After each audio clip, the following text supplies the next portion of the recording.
Find the center, vertices, and foci of the ellipse. 3x squared minus 6x plus 2y squared plus 8y minus 3 equals 0. This is not in our standard form, so we're going to complete the square. I've got my 3x squared minus 6x and my 2y squared plus 8y. I'm going to go ahead and add that 3 to the other side of the equation. Completing the square with the x terms, I need to pull the 3 out of those two terms. And then I can complete this square. I've got 3 times x minus 1 squared, taking half of that number. But that gives me an extra 1 squared times 3. That gives me an extra 3. So I'll add another 3 to the right side. With the y terms, if I factor the 2 out, I have y squared minus 4y. And then to complete the square, I have y plus half of 4, which is 2 squared. And this gives me an extra 2 squared times 2, which is 8. So I'll add an extra 8 to the right side as well. Now, I'm almost there. I've got my 3 times x minus 1 squared plus 2 times y plus 2 squared equals, this here is 14.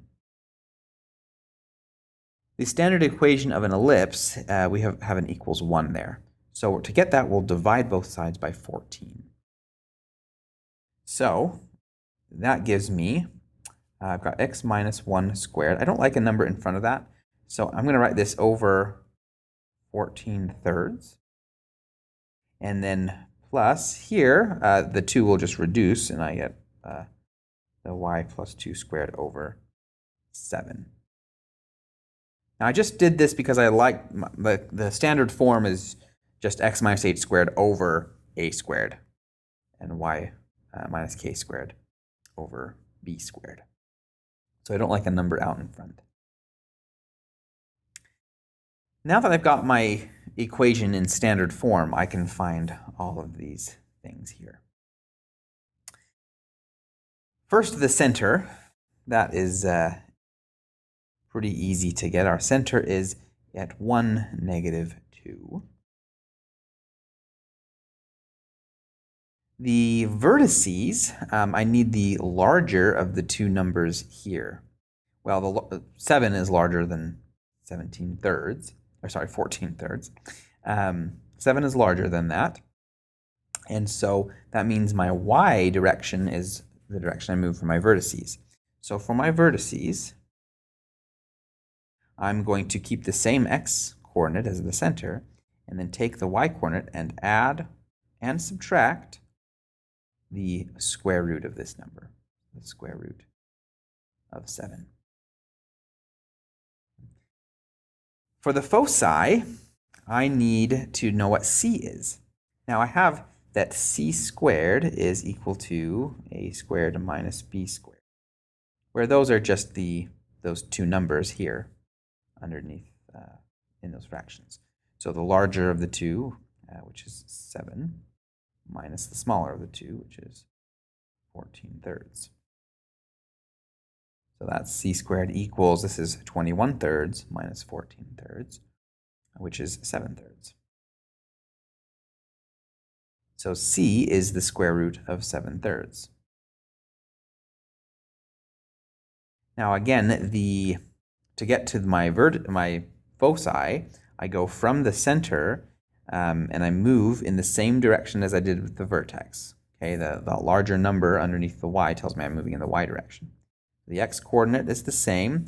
The y coordinate, I take my negative 2 from the center and I add or subtract this c value, the square root of 7 thirds. So there's my center, vertices, and foci, and now I'm ready to sketch my ellipse. My center is at 1, negative 2. For my vertices, I move up and down the square root of 7, which is a little bit more than 2. So I'll be somewhere up here, just above 0, and somewhere down here, just below negative 4. And my ellipse will be kind of elongated in the vertical direction. I really do not have a steady hand. Sorry about that. And those foci, of course, are -2 plus or minus root 7/3, which is less than 2. And so, somewhere up here and somewhere down here. In the x direction, okay, those points, again, those are just the square root of 14/3, whatever that is. And so, again, we're not very precise here, but it's a little bit more than 2. But that's a rough sketch of our ellipse.